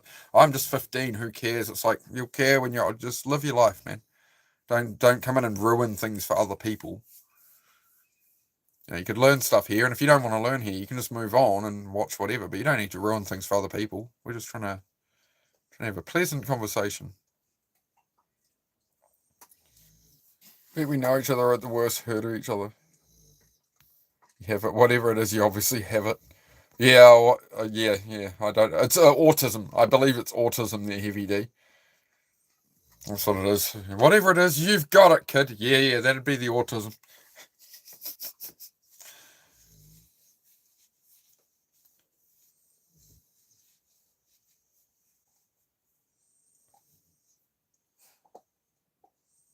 America, though. Yep. I thought Heavy raced in America. Am I confused?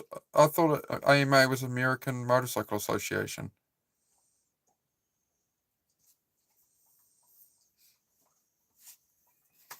So isn't it amazing, Heavy, how we've crossed paths here? Like, for the amount of views I get on YouTube, I get like 1,000 views a live or something, right? Like 500 to 1,000 views total for a live, and they're the people that we've found and the connections and the it's still a small world, right? It's crazy how much it's still a small world out here. How we find each other through being genuine and real, rather than like if you're on a brain rot channel, it's just people hanging out. It's all bullshit. But the channel we've built here, like, I'm just a bloody host, I'm not special. I'm just bloody me or some shit, But what we've built here is just incredible, as far as the conversations we have in that. So I hope there's some new people coming in who enjoy it. Don't be afraid to talk if you're new here. We're a friendly bunch. We talk about a bit of everything. Do check out the channel if you're new and lurking. Check it out, what it's all about. I don't need to rewrite the channel description with something a lot more full, to be honest. I don't know if anybody reads it. There's a question to everybody in here. Like, before you sub to a channel or something, do you go and read the channel description? Or, because, I got something there, but I just figured it would be people coming here and talk. But might write something a bit better there. Hello, dog.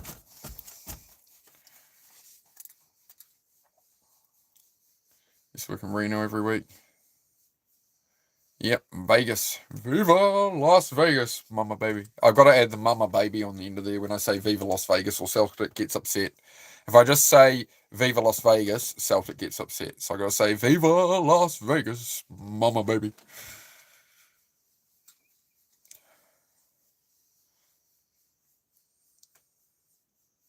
I was paying attention. Your channel is 98% good, solid people and 2% wankers. Yeah, it's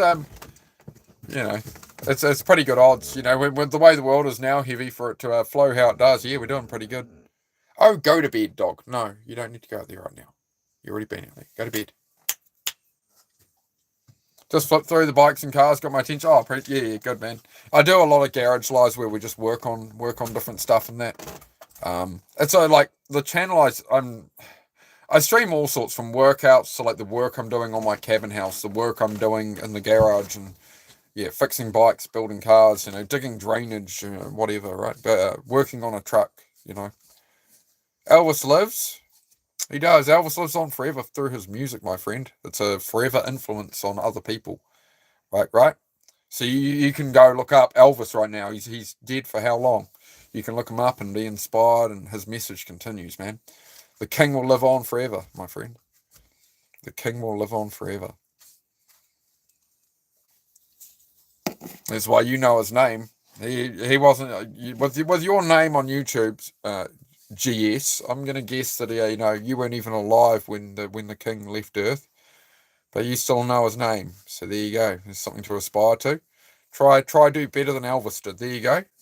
There's something to aim at with your time. Find a way to immortalize yourself better than Elvis, because otherwise you just look silly.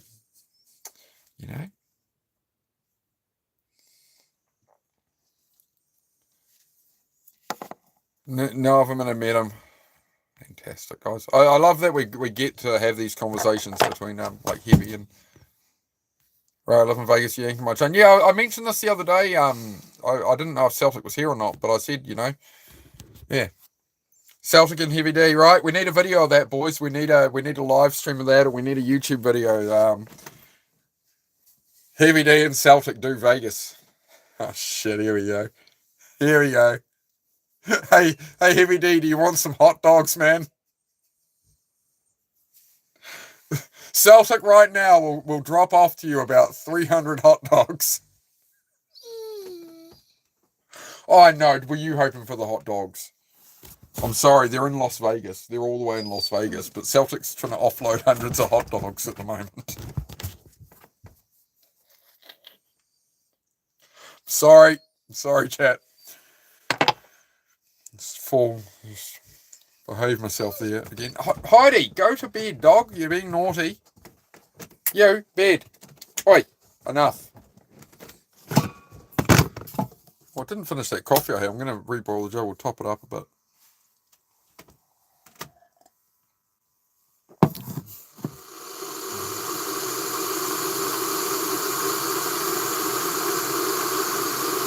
Oh, look at that. I love it. I love it. Look at the networking going on here. Yep. Celtic, fire up the old Lambo, mate. Take heavy for a wee drive. It's gotten into you, dog.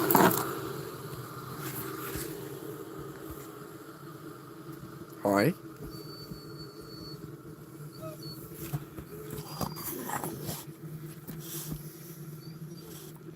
Heidi, shush.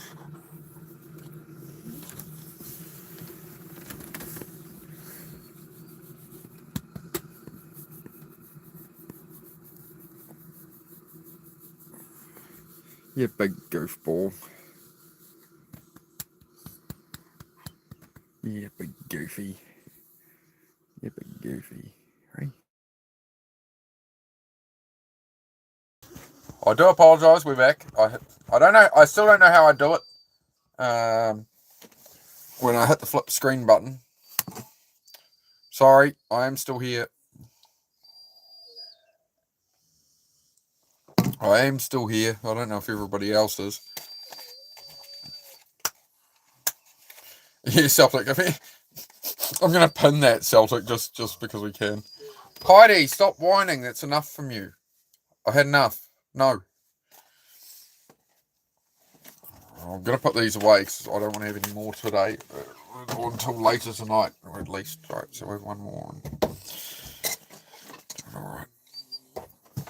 No, Heidi. Right, get on your bed. Heidi's been in trouble at the moment. Hang on, I'm just going to go deal with this. You, go lie down. Now. It's enough. Behave yourself. There's enough. Stay there. Your brother is allowed to be on the bed. Yeah. Sounds like a good plan there, Celtic.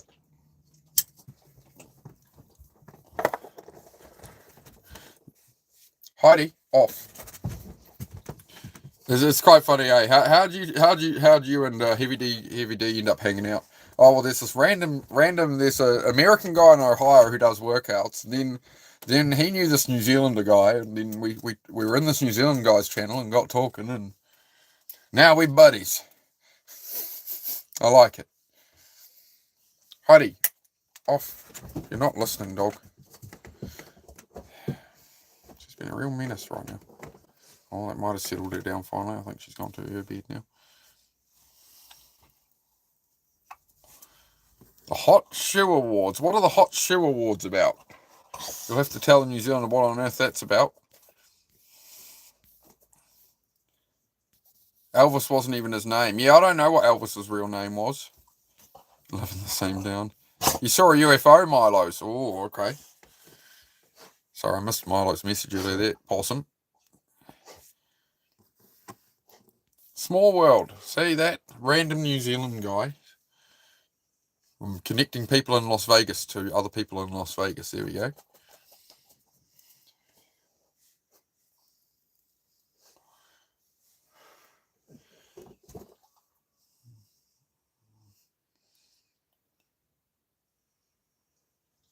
What should we do next, folks? What time is it? What time is it? It's 5 o'clock. I was going to start like the evening chat in like an hour. We've ended up just chatting through after bikes. So this is what happens. You got me talking about motorcycles earlier, chat.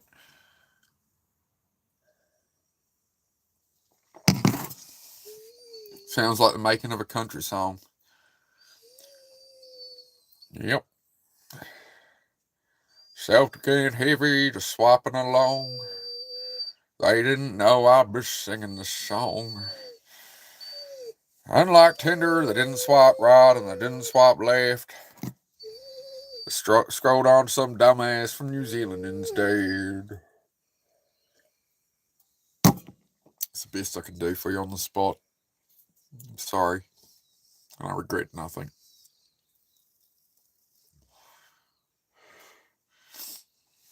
I needed to mention more trucks and whiskey glasses and... Don't know, Rebart. Oi, get away. Naughty. I see what you're trying to do. You're jealous your brother's on the bed, and then you've just literally come in like you were thinking about having a go at him. Behave yourself.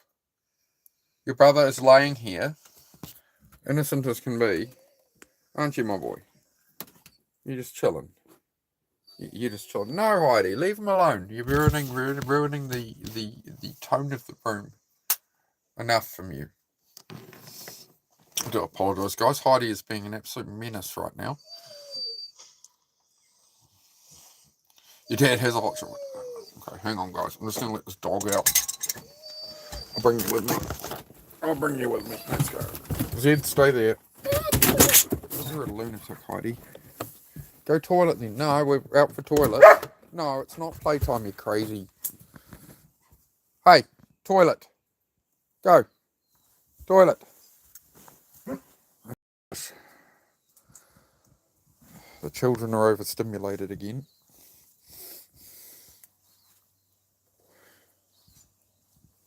$2:33 p.m. here. Sun is out. Going to go cut a load of firewood. Cheers. Nice, mate. Yeah, enjoy. Take a drink out there with you. Make sure you sip on something. Make sure you limber up first. You know, loosen up those arms before you crack it all. But yeah, it's always good. I always feel accomplished after I chop up firewood. I haven't had a wood fire in many years, but I always liked, you chop it up and you get it all going. Man, make fire good. Man, happy make fire. You done out here yet, Heidi? Heidi heard troll, not toilet. Yeah, maybe. Could have been. Heidi, here now. Trying to think if we take a break for an hour or something. I might go eat something or something, or if I just stay live.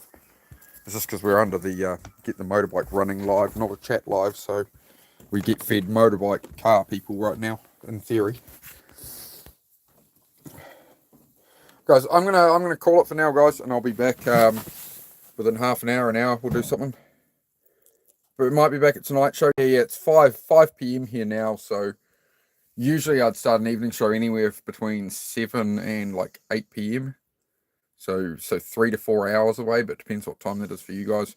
Last night's one I did a bit later because I wanted to catch Dennis's workout at least, because I keep being live. I go live 6 p.m. and Dennis goes live usually 8 p.m. my time, but he kept going early at like 7:15 and stuff. So I was like, I'll just wait for Dennis, get his workout in, worked out a bit with him, and then I went live. So, right, good. Thank you all for being here. Thank you to the mod team as always. Thank you to the members. Massive shout out to Heavy D for the donos and his plans and schemes we have going.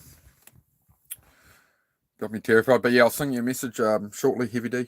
Once I get off here, I'll sing you a message. I want to see these bike pictures and stuff, and Celtic's going to send me some bike pictures. I assume we can group chat on Instagram with me, Heavy, and Celtic. That should be. I'll see if I can figure that out. So yeah, I'll get off here now and I'll jump over there and make sure I'm got everything organised. I got to order a couple of things as well. 10 p.m. here for you. All right. So yeah. So usually when I come on in the evening, I think it's Dennis's workout I know is 4 a.m. Ohio is 8 p.m. for me. It's 3 p.m. now, so it's only like 3 hours away. Heavy. Yeah. Yeah, I am trying to shift the night ones a bit later because I think, the American side are getting up, 5, 6 a.m. and 40% of my viewership is USA. So, yeah, I'm trying to adapt it a bit. All right, guys. Thank you very much for being here. I'll see you soon.